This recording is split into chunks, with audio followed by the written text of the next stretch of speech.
Right. ఎక్కడి నుంచి వస్తున్నావు? హా? ఇదేంటి కొత్తగా అడుగుతున్నావు? పని నుంచే కదా. ఏ పని? గార్మెంట్స్ అండి. మీ గార్మెంట్లో బోర్లు తోవడం, బట్టలు ఉతకడం వంటి పనులు కూడా ఉంటాయా? నువ్వు నా పెళ్ళామయ్యిండి వాళ్ళింట్లో వీళ్ళింట్లో ఇలాంటి పనులు చేయడం నాకు అస్సలు నచ్చదు. నాకు అవమానంగా ఉంటుంది. చుట్టుపక్కల ఇంట్లో వాళ్ళు, నా ఆటో స్టాండ్ వాళ్ళు చూసారంటే నా పరువు పోతుంది. నా పరువు తీయాలని కదా ఇలా చేస్తున్నావు? ఏంటండి ఏం మాట్లాడుతున్నారు? మీ పరువు తీయాలని నేను ఈ పని చేయట్లేదు. నా కూతురు ఆకలి తీర్చడానికి, ఇంటి అద్దె కట్టడానికి ఈ పని చేస్తున్నాను. అంటే ఇప్పుడు ఏమంటున్నావు? నేను చేత కాని వాడిని సోమరిపోతున్నట్టున్నావా? నేనెప్పుడు అలా అన్నాను? కుటుంబాన్ని చూసుకోవాల్సిన మీరే ఏ పని చేయకుండా ఉంటే ఇక నేనేమనగలను? ఎంతకాలం అని చూడగలను? ఏ రోజైనా మీలో మార్పు వస్తుందని చూస్తుంటా. కానీ మీకు మీ అలవాట్లే ఎక్కువైపోయాయి. మీకు మీరు, మీ తాగుడు, మీ పేకాట ఇవే ఎక్కువైపోయాయి. వీటితో పాటు ప్రేమ కూడా. పాపం తనెవరితోనో గొడవ పడి పీకల దాకా తాగి దారిలో యాక్సిడెంట్ కూడా చేసుకుని వస్తారు.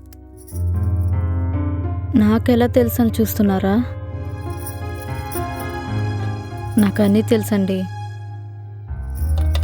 మా అమ్మ నా కోసం గిఫ్ట్గా ఇచ్చిన చాయ్ని తన బర్త్డేకి తీసుకెళ్ళి తనకు గిఫ్ట్గా ఇస్తారు. అన్నీ తెలిసినా కూడా నోరు మూసుకుని కూర్చుని ఉన్నాను. అంటే నేను మీకు భయపడుతున్నానని కాదు. మన కుటుంబ సమస్యలు బయట ఎవరికి తెలియకూడదని ఊరుకున్నాను. ఏ ఒక్కరోజైనా నేను మీకు ఇది కావాలని అడిగానా?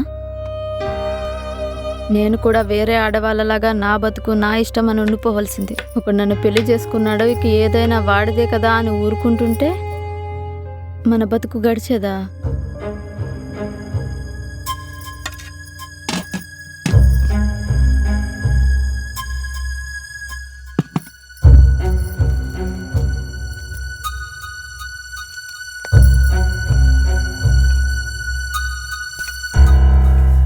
మన ఇంటి విషయాలు వేరే వాళ్ళతో ఎప్పుడైనా మాట్లాడానా నేను?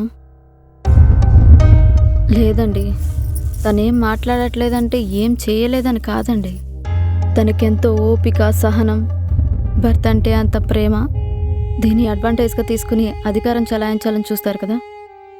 ఇలా నేను చేయలేనని అనుకుంటున్నారు కదా. చేయొచ్చు, కానీ మీరు ఈ తాళి కట్టుంటారు కదా, ఇదే మమ్మల్ని ఆపుతుంది. ప్రతిరోజు తాగొస్తారు, తిడతారు, కొడతారు. ఏ రోజైనా ఎందుకని అడిగానా? అడగను, అడగలేను. మీరు నా గురించి వదిలేయండి. ఇంట్లో ఒక పాప ఉంది, కళ్ళ ముందే ఎదుగుతోంది. తనకి అర్థం కావడానికి ఎక్కువ సమయం పట్టదు. ఏదో రోజు మీ ముందు నిలబడి ప్రశ్నిస్తుంది. అప్పుడు మీరే సమాధానం చెప్పాలి. మన ముందు పెరిగి పెద్దదవుతుంది. వాళ్ళ నాన్న తాగుబోతూ, ఆటో డ్రైవర్, వాళ్ళ అమ్మని రోజు కొడుతుంటాడు అని బయట వాళ్ళకి తెలిస్తే తనతో తప్పుగా ప్రవర్తిస్తారు. తనకి రాబోయే సమస్యలకి తెలిసి తెలియక మనమే కారణమవుతాం. మీరేదో మారిపోవాలని ఇదంతా చెప్పలేదండి. ఇదే నిజం. వీలైతే అర్థం చేసుకోండి. అయినా మీకు చెప్పేంత పెద్దగా చదువుకోలేదు, బుద్ధిమంతురాలను కూడా కాదు.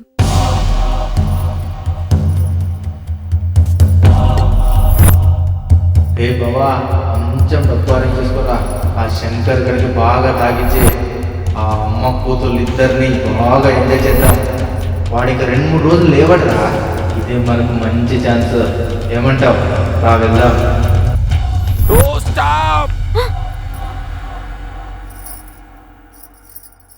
ఏమైందండి?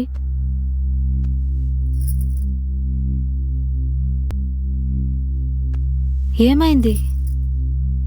అలా జరగకూడదు సుకన్య. ఎట్టి పరిస్థితుల్లో అలా జరగకూడదు. నా తాగుడు, నా అలవాట్లు ఇవేవి మీ మీద ప్రభావం చూపకూడదు. ఎన్ని రోజులు మిమ్మల్ని చాలా ఇబ్బంది పెట్టాను. నన్ను క్షమించు సుకన్య. నా బాధ్యతలు కూడా మర్చిపోయి నీతో మృగంలా నడుచుకున్నాను. ఈరోజు నా తప్పు తెలుసుకున్నాను సుకన్య. ఇదే లాస్ట్. ఈ క్షణం నుంచి ఇంకెప్పుడు తాగను సుకన్య. ఈ జన్మలో తాగను. ఇంకెప్పుడు ఇలా చెయ్యను సుకన్య. నన్ను క్షమించు. ఏంటిది? పైకి లేవండి ప్లీజ్. అసలు ఏమైందండి మీకు? ఎందుకు ఇలా చేస్తున్నారు? తెలిసైతే మీరు తప్పు చేయలేదు కదా. ఏదో 4 మాటలు అన్నాను.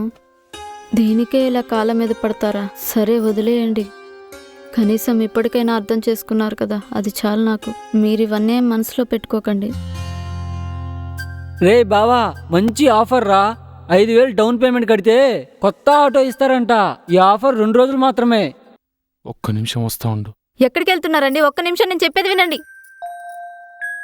నా ఫ్రెండ్ చెప్పాడు 5,000 డౌన్ పేమెంట్ కడితే కొత్త ఆటో ఇస్తారంట. ఇప్పుడే పోయి తెచ్చుకుంటా. డబ్బులు మరి? ఏదోలా అరేంజ్ చేసేస్తా. మళ్ళీ అప్పులేం చేయకండి. లే తాళి. పర్వాలేదు, తీసుకోండి. డబ్బు సంపాదిస్తే మళ్ళీ తిరిగి తీసుకోవచ్చు. మీరు ఎక్కువగా ఆలోచించకండి. అదేదో ఆఫర్ అయిపోతుందన్నారు కదా, దీన్ని అమ్మేసి ఆటో తీసుకురండి.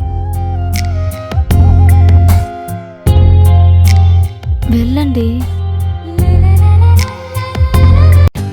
For more updates, like, comment, subscribe to our channel.